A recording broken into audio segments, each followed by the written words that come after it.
Vous le revaudrez. Alors, partage d'écran, c'est vrai, j'ai oublié celui-là. Partage d'écran. Le voilà. Donc, on commence un nouveau sujet dans le pressage des fruits qui est on a dit qu'on pouvait presser un fruit sur un aliment, maintenant on va rentrer dans le détail. 96 exactement. C'est pas grave, David. Fais semblant. Donc, on a dit que la melachat srita, c'est une transformation du solide au liquide. Ouais. Et donc, quand on veut presser un citron ou je ne sais quoi sur un aliment, eh bien, première condition qui rend cet acte permis, première condition. Tiens, mets ton masque, Benjamin. C'est pas grave. C'est pas grave. C'est pas qu'on est en pleine épidémie, là? C'est pas grave.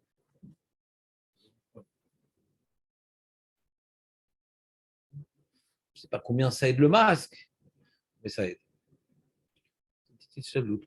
Le fruit doit être pressé à la main ou encore à l'aide d'un ustensile ordinaire considéré comme le prolongement de la main, par exemple une fourchette ou un couteau. On ne pourra pas employer un ustensile spécialisé à cet usage comme un presse-citron, même s'il est manuel, parce que cela ressemble à une activité habituelle en semaine. Ouvdine des rôles. C'est-à-dire que même qu'on a le droit de presser un citron sur le poisson, ouais, mais attention, avec la main ou avec le couteau, la fourchette, mais pas avec un presse-citron. Parce que ça s'appelle Ouvdine des rôles. Un presse-citron sur un poisson, c'est compliqué, ouais. Un presse-citron sur un poisson. Okay.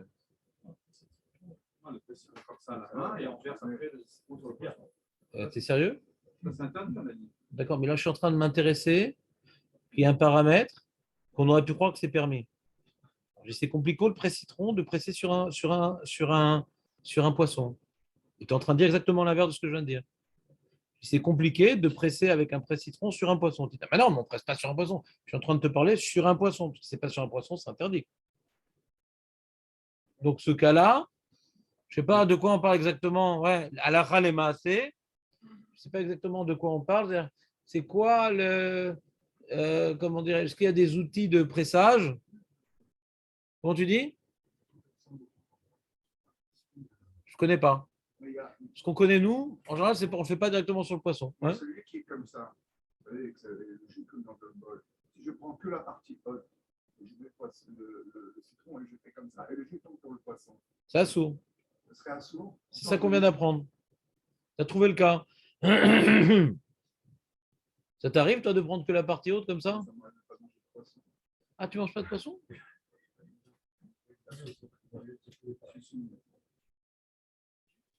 Même pas du saumon froid en début de soirée? Le fruit que l'on désire presser est comestible.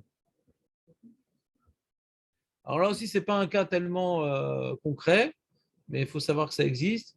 Si le fruit n'est pas comestible par la plupart des gens, je ne sais pas ce qu'ils prêtent, je ne connais pas des fruits comme ça, ouais. Alors là, il y a un problème de boraire, parce que comme à l'origine, le fruit n'est pas mangeable, donc tu sors. Donc il y a un problème de boraire. Il faudrait le manger immédiatement. Mais bon, on ne va pas s'attarder sur ça parce que je n'ai pas d'exemple concret. Et troisième cas, là, c'est le plus important à mes yeux. Le fruit doit être pressé directement sur l'aliment solide. Voilà, ça c'est l'erreur de David. Sans que le jus ne transite par un récipient intermédiaire. Même un bref instant, David. Ah, tu ne savais pas ça? Non, ce n'est pas l'idée, c'est ça. Il n'y a pas d'idée dans ça. C'est quoi ta question? Pourquoi ça serait permis? Non, je vais demander l'inverse. Pourquoi ça serait permis? On a le droit de presser un citron dans un verre? Non. Alors pourquoi, puisque tu vas mettre dans le poisson, ça devient permis?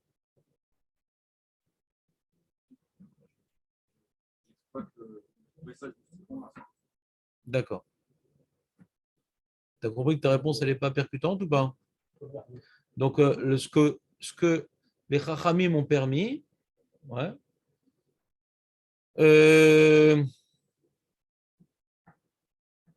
c'est que quand maintenant je presse mon citron, on ne voit pas de transformation de solide à liquide, puisque maintenant je presse le citron dans le solide. Donc le citron est solide, le poisson, ça se mange, ouais, et je presse dans l'aliment. D'accord? Je presse dans l'aliment. Donc ça c'est permis. Mais si je presse dans un verre, donc j'ai obtenu un jus, que après je mets dans l'aliment, ça c'est assaut.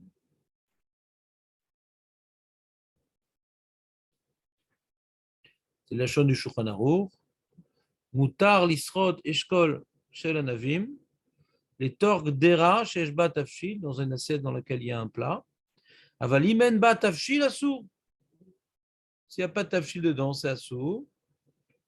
Il dit, ou mashma de afilum da'ato litno achakar le Tafshil gam ken assour. Les ba'inan shisreten ou yeshirot le tor Tafshil mamash. Voadin betutim verimonim issour beofenze im sochet rila le tor kelirek. Et il dit, le Prégadim, comme je vous ai dit l'autre fois, c'est des rabanan. Quand par exemple je presse un raisin, qui à l'origine c'est un objet que quand on le presse, c'est d'oraïta. C'est un raisin, c'est d'oraïta. Et je le mets dans un verre pour après le reverser dans la salade de fruits. Comme mon intention, c'est pas de le boire, mais c'est de le manger, donc c'est pas sourd d'oraïta. Parce que c'est pour le manger. Ah, mais j'ai pris un récipient intermédiaire avant de le remettre dans la salade. Alors, quand maintenant l'action c'est presser un raisin dans un verre, on peut comprendre que les rabbanim ils vont interdire. Ta maman, je fais l'action de presser. Ah, c'est pas d'oraïta, parce que ton intention, c'était pas de le manger, c'était pas de le boire, c'était de le manger. Donc, c'est pas d'oraïta. Il manque l'essentiel de la mélacha. Et tu peux comprendre qu'on fait une barrière, on est très très proche du issour. C'est clair ou pas?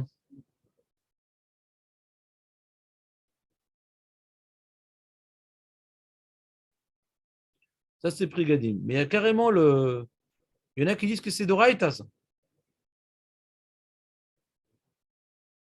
Ça, c'est le pinon du Prigadim. Il y a beaucoup d'acharonim, dont le Birkei Yosef, le Mishnah Bora, le Kaf HaChaim, le Chazonish, que disent, ouais, c'est même d'oraïta. C'est-à-dire que tant que maintenant, tu n'as pas pressé dans la nourriture, quand tu as pressé dans la nourriture, alors ça vient maintenant, comment dirais-je,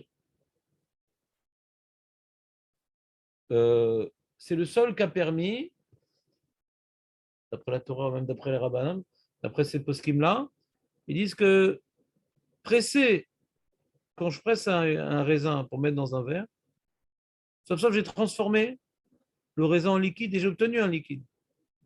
Même que mon intention, c'est de, après, mettre dans une salade, c'est un là qui sont collègues sur Prégadim. Ils disent que bah, c'est comme quand je mets une graine dans le sol et je l'enlève. L'étape a été réalisée. L'étape qui est de presser un raisin dans un verre, je l'ai fait. Ah, mais pour mettre après dans une salade, d'accord, mais ça rattrapera. C'est comme si je fais borer. Ouais. J'enlève les cailloux, etc. Après, je remélange. L'étape a été réalisée. Ah, alors tu dis, Marco, il demande pourtant, Shabbat, c'est Meleret Marchevet. On va d'après la Marshava. C'est vrai. Mais si je mets une graine dans le sol et je l'enlève, j'ai réalisé l'étape qui était nécessaire. Donc là, je n'ai pas étudié la Suga Beyoun de manière approfondie. Moi, personnellement, j'aurais plutôt dit que c'est des Rabbanan, comme toi, Marco, parce que Meleret Marchevet. Mais n'oublions pas que le Chida, le Kaf HaChaim, le Chazoni, dit que c'est d'Oraïta. Donc si Chaz Shalom David t'a fait ça, c'est d'Oraïta. De mettre d'abord dans un récipient pour après verser sur le poisson, sur le. Oui, David, je sais que dans ce domaine-là, tu as beaucoup d'exemples. Hein. Non, des cas concrets. On me dit, tiens, fais ça sur les salades. Là, on prépare une vinaigrette. Il n'y a pas de citron dans la vinaigrette. Je ne suis pas sûr si je peux en mettre. Ah, d'accord. Moi, ma vinaigrette, c'est du vinaigre pour moi. Une citronnette, ouais. Huile d'olive, sel, citron. Donc, ça serait interdit alors. De faire quoi? L'huile d'olive, citron, sel, poivre. Bien sûr, ça sourd. Hein. C'est complètement. Hein? Shabbat, tu la prépares en Shabbat, tu la mets au frigo. C'est-à-dire qu'il y en a qui permettent, on a dit dans le citron, hein. Donc, il y en a qui permettent de presser du citron, on a vu. Parce que ce n'est pas quelque chose qu'on boit. Donc, il y en a qui permettent le citron. On a rapporté l'opinion de l'opinion du Orlet Sion, on a rapporté l'opinion du Rav Moshe Levi, qu'il faut s'abstenir de faire ça. Il y en a qui permettent. Si tu l'as fait, ouais, tu es sur qui t'appuyer, parce qu'il y en a qui permettent. Le citron, on l'a dit, on en a parlé hier. Il y en a qui permettent le citron. Quoi? Mais non, pas du tout. Et tu ne rattrapes pas les cours, Benjamin. D'accord, il y a avant-hier, tu n'étais pas là et tu n'as pas rattrapé. Avant-hier. Peu importe, c'est un suivi le cours de la Rosh Shabbat. C'est un problème si tu ne rattrapes pas. Tu as le livre aux mains? Alors révise. Ben non, mais tu vas avoir plein de trous dans ta chemise. Comment tu vas arriver là-haut à 120 ans? Tu vas manger la Seouda du Olam Haba avec un Marcel, ouais, et un short de l'ON. Non, l'ON.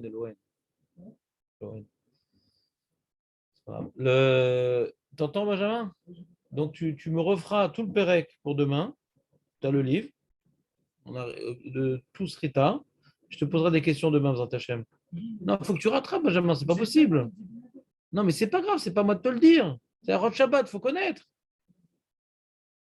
Benjamin. Toutim Verimonim. On a le droit de presser Toutim Verimonim? Non. Pourquoi? C'est dans l'état de Rabbanan? Ouais. Les autres fruits, on a le droit ou pas?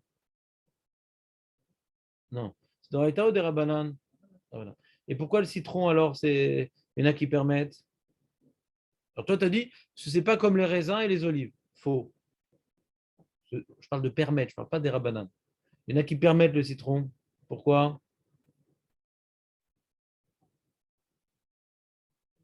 Maître Baruch, vous avez une idée ou pas? Parce qu'on n'a pas l'habitude de le boire. Voilà, Chazak, Yosef, Chazak, Maître Baruch, ce n'est pas quelque chose qu'on a l'habitude de boire. Tel quel! Tel quel! C'est ça le paramètre, tel quel! Oui, le jus d'orange, tu le bois tel quel! Le jus de rimon, tu le manges tel quel! Ah oui, ça rentre dans le cerveau à la longue. Le citron, tu dois rajouter de l'eau, du sucre. Donc, on ne voit pas ça comme étant une boisson. C'est un ingrédient. Alors, c'est un ridouche. De dire qu'un ingrédient, je peux le presser, c'est un ridouche. Shonor, il a dit ce ridouche-là, parce qu'en Égypte, il faisait comme ça, pas avant de sortir d'Égypte. La communauté égyptienne ouais, de son siècle se permettait, les rabbinim ne disaient rien, il a cherché. Mais pourquoi les rabbinim, ils laissent presser des citrons Shabbat? Mais pourquoi? Et il a rapporté un pot sec, expliqué que comme le citron n'est pas consommable, buvable tel quel, donc je n'ai pas obtenu un jus. J'ai obtenu un ingrédient. La mélacha de presser un fruit, c'est d'obtenir un jus. Là, je n'ai pas obtenu un jus. J'ai obtenu un ingrédient. Ça, c'est le chidouche. C'est un grand chidouche. Et comme c'est un grand chidouche, et que pratiquement tous les acharonim sont chalek, pratiquement, ouais. Alors, il dit le Rav Moshe Levi, ouais, il interdit de presser un citron dans un verre ou dans un liquide. Donc, le Rav Moshe Levi dit que ta sauce, c'est interdit parce que c'est du liquide. Et il dit, celui qui veut faire une citronnade, il faudrait qu'il presse le citron sur un sucre, parce que là, il presse sur un solide. Et même ça, t'avo à la bracha. Et même ça, c'est mieux de s'abstenir, il dit. Parce que c'est parce que c'est pour le boire. Et même ça, ce qui permet de mettre sur le sucre, c'est pas presser 20 citrons sur un petit sucre. C'est que le jus, il est imbibé dans le sucre. Dès qu'on voit du liquide, c'est devenu interdit. Donc toi, ton erreur, ouais, c'était de mettre dans une sauce. Sauce tassis. Et le problème, c'est que bien que d'après le Shulchan Aruch, ouais, c'est en tout cas à l'époque permis, mais on a dit à la Chalema, il faut s'en abstenir. Donc tu n'as pas fait une grave erreur. T'as sur qui t'appuyer.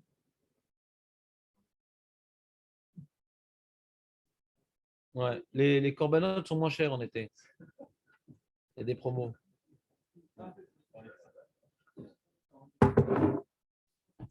C'est marrant parce que les citrons, c'est plutôt en hiver qu'ils sont là.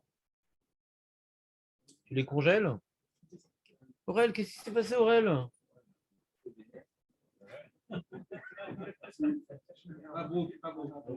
Je vois t'en as toi aussi. Mais qu'est-ce qui s'est passé, Aurel?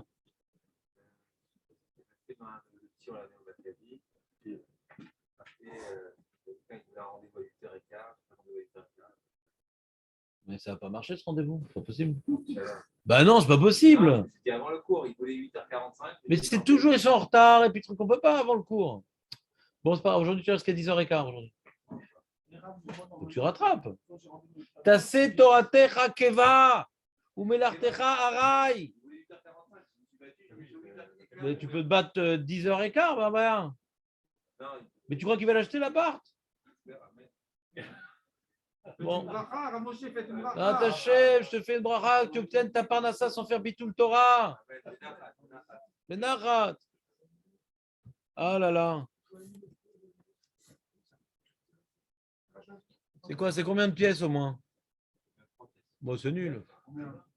Encore, si tu me disais que c'était un penthouse qui donnait sur la plage de 8 pièces, bon, j'aurais pris 10%, ce serait arrangé à l'amiable.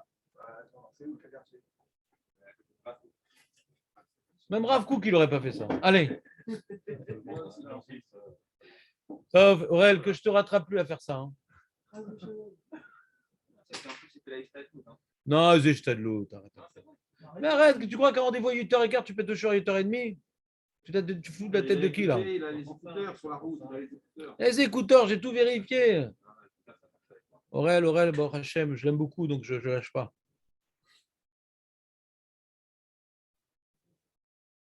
Il faut préciser encore, parce que je vois que Léon il a besoin, il faut préciser encore que presser le jus de fruits sur un liquide. C'était ton cas, Léon. C'est sur de l'huile, ouais. Par exemple, presser les oranges au-dessus d'un broc plein d'eau. Est strictement interdit.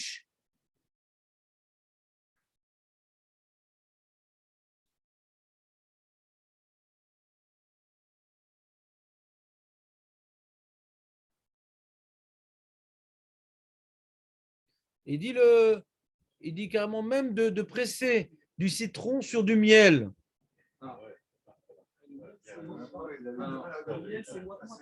Même le miel. Pourquoi? Parce que le miel, c'est liquide. Un bon paquet de miel, c'est parce que le miel n'absorbe pas le citron. Il n'absorbe pas. On l'a déjà fait, je l'ai déjà fait, ça n'absorbe pas. Parce que le citron, il reste en suspension sur le miel. Les machins, non, mais les chimistes. Non, il est observateur, David. Il t'expliquera un jour comment on fait. Regarde. La majeure partie du jeu, autre condition qu'il faut respecter, Aurel. Tu as compris les 3 premières conditions? Tu demanderas à Rav Kook. Dernière condition, la majeure partie du jus. Mais c'est pas grave, je le motive. Je suis là pour ça, non? La majeure partie du jus doit être absorbée.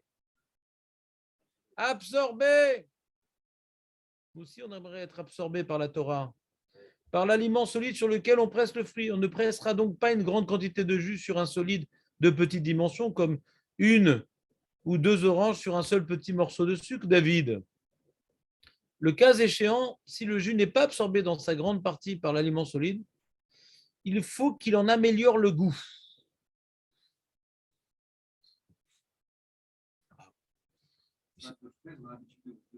Non, David, pas d'exemple, tu vas faire saliver les autres. Alors, il a rajouté un autre paramètre. Vous avez remarqué, il a rajouté un autre paramètre là?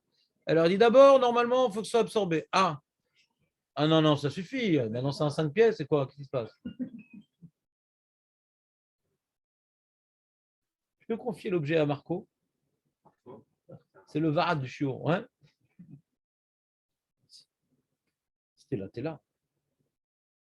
Il faut que ça améliore le goût. C'est pourquoi il est permis de presser du citron sur un poisson ou sur une salade de carottes. Quand tu presses sur un poisson ou une salade de carottes, le citron, il n'est pas absorbé par le poisson. essaie d'être avec moi, David. Quand tu presses un citron sur le poisson, le citron n'est pas absorbé par le poisson. Alors David demandera à Léon d'où tu sais, et je répondrai sois observateur. Ouais. Le citron, il va glisser sur les côtés, et quand tu as mangé, tu auras un petit peu de citron, mais il restera dans l'assiette du citron, c'est pas absorbé. D'accord. Alors comment c'est permis? Quand c'est permis, il dit parce que il améliore le goût, donc il est tafel, il est là pour servir. Attends, il est là pour servir le poisson, il est secondaire au poisson, il s'annule au poisson, le jus n'étant pas voulu pour lui-même, en tant que boisson, mais uniquement pour agrémenter l'aliment solide sur lequel on le presse. Donc ça devient un agrément, un condiment alimentaire. Il vient s'annuler à l'aliment, même s'il n'est pas absorbé. Qu'est-ce que tu n'as pas compris, Benjamin? Ouais. On va chez Mickaël. Donc, s'il nous fait le même prix que l'autre fois, on y retourne. Ouais. Oui, Aurel, tu as compris ou tu n'as pas compris? Mais je peux presser un citron dans un verre pour après mettre sur le poisson? Ça, non. Il faut presser sur l'aliment, directement, sans intermédiaire. Khazak.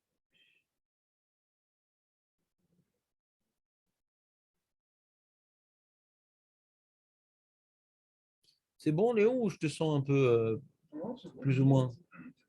Est-ce que tu es dans l'option plus ou moins?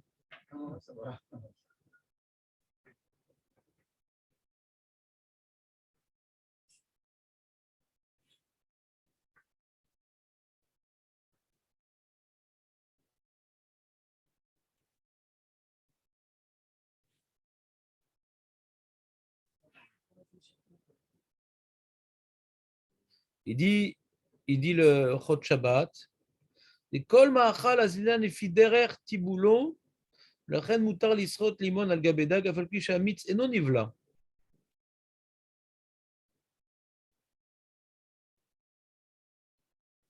C'est-à-dire qu'ils ont un problème.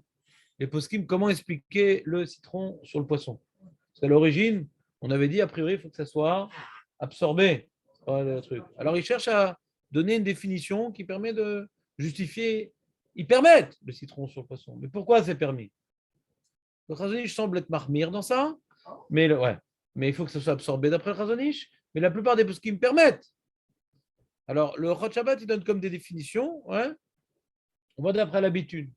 Si c'est l'habitude, ouais, que ce jus-là, ouais, on a l'habitude donc de mettre un peu de liquide pour donner du goût à cet aliment. Ouais. Alors, l'habitude fait que ça nous fait regarder le jus comme étant un élément de l'aliment, parce que c'est l'habitude. Il ne donne pas tellement d'exemples des choses dans lesquelles ce n'est pas l'habitude. Mais le Chazon Ovadia, lui, Rav Dessel, il donne une autre définition. On voit le Rov. Moi, j'aime pas tellement. Parce que imama achal ou davar muat, v'amashke nisra tsaf alav. Ouais. C'est-à-dire, tant que maintenant tu as une majorité d'aliments et une minorité de liquide, tu as un peu de jus sur le poisson. C'est pas que le jus, il est noyé dans le poisson, il est noyé dans le citron. Mais un peu de citron dessus. Donc, c'est encore une autre définition qui nous permet de voir le jus comme étant annulé au poisson, parce qu'il est en minoritaire. Donc, il y a une notion qui soit annulée au poisson. Mais quand maintenant quelqu'un il se fait du citron sur son miel, ben moi, le citron il n'est pas annulé du tout au miel. Quoi. Pas du tout annulé au miel. Il n'est pas absorbé, c'est clair. Déjà, c'est un médicament. Hein. C'est quelque chose pour la gorge. Donc, ça, c'est un problème en soi. Mais même si ce n'était pas un médicament, le mec, il aime le goût. Ouais. Alors, dire que c'est annulé, non, tu as deux éléments. Ouais, premièrement. Absorbé, ouais, je ne pense pas que le jus soit absorbé dans le miel. Ouais, je pense qu'il vient flotter. Donc, dans le cas hypothétique que quelqu'un aimerait, c'est un cas hypothétique à mes yeux, manger du miel avec du citron sans avoir mal à la gorge, c'est pas conseillé. On n'a pas tellement le. Un autre exemple où ça marche bien, c'est sur la boulette. Ça absorbe complètement. Ça Oui. pas du tout. La boulette, même le Razonich, il mettait le citron sur la boulette. Ils ont autorisé. Ah, mais c'est vrai, la boulette, c'est mieux que le poisson. Ça absorbe complètement. Ça fait 5 minutes que je cherche. Ça, c'est un exemple concret. Sur la brique, d'ailleurs. 208, c'est la La boulette brique aux pommes de terre. Ou bien de. Ah, c'est bien.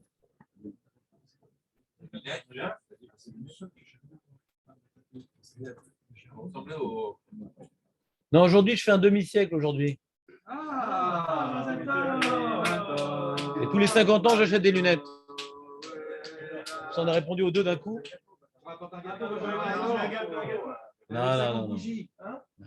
Je descends, je m'en un gâteau. Mais t'es fou, quoi, Mais non, mais il faut les vendre, ceux-là. un beau fraisier. Non, t'es fou, quoi. C'est du Un fraisier. demi-siècle. Un demi-siècle. Quoi, je ne les fais pas? Alors, bénéficiez-nous. Ouais. Votre que vous arriviez à l'heure au chiot. Ouais. Vous vendez beaucoup d'appartements.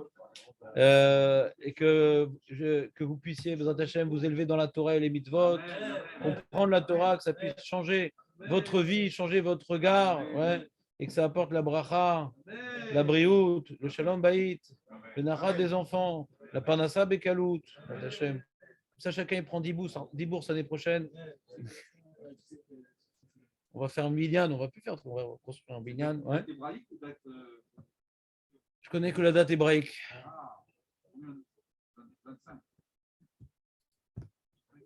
C'est un mois après Hanouka.